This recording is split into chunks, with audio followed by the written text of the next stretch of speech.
Hola, ¿cómo están? Mi nombre es Ana María Lalinde y soy abogada y asociada de la empresa de asesorías contables y tributarias Tributum. El día de hoy les traemos una pequeña nota informativa sobre las medidas en cuanto a seguridad social que ha traído el gobierno nacional en medio de la emergencia sanitaria. El día de hoy vamos a ver los decretos 558, 538 y 582 de 2020. El decreto 558 de 2020 establece dos medidas muy importantes.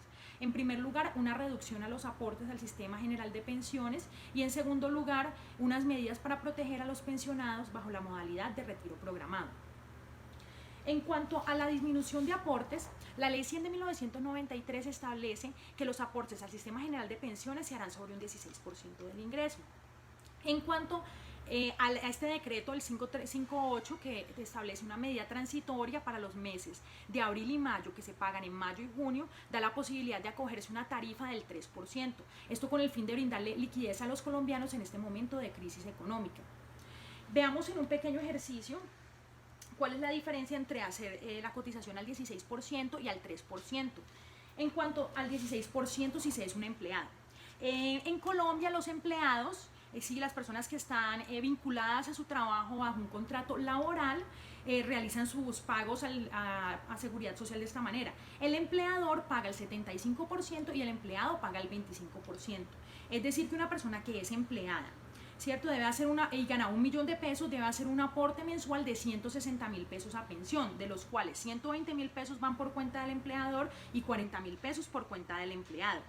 En el caso del 3%, estos aportes serían por un total de 30.000 pesos, de los cuales 22.500 pesos le corresponde al empleador y 7.500 pesos al empleado.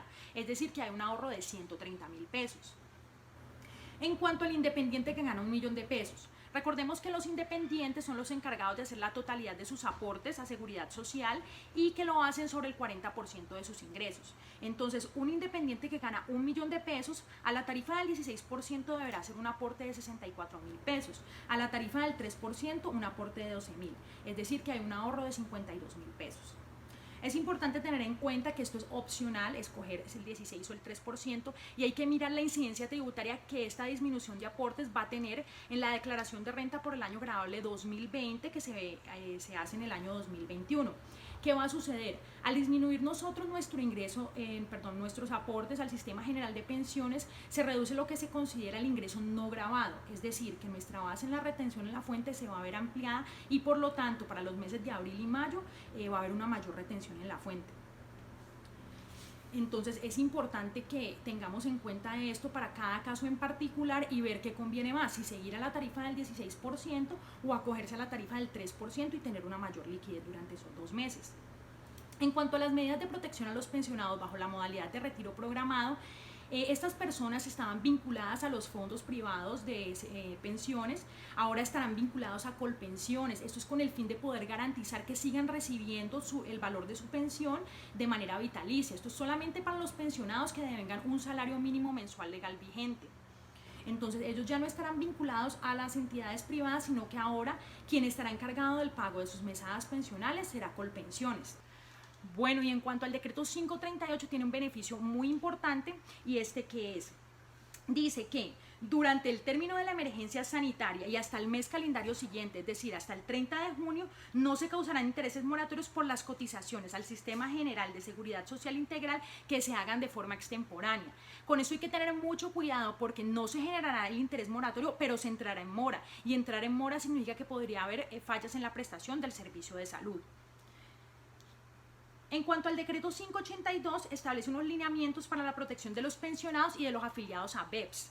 Entonces trae dos cosas muy importantes. En primer lugar, para los afiliados al programa de subsidio al aporte en pensión, ellos no perderán su condición de beneficiarios si no realizan el pago oportuno de sus aportes. Es decir, que podrán realizar con retraso sus aportes y no perderán este beneficio que antes la ley decía que se perdía por esta causal.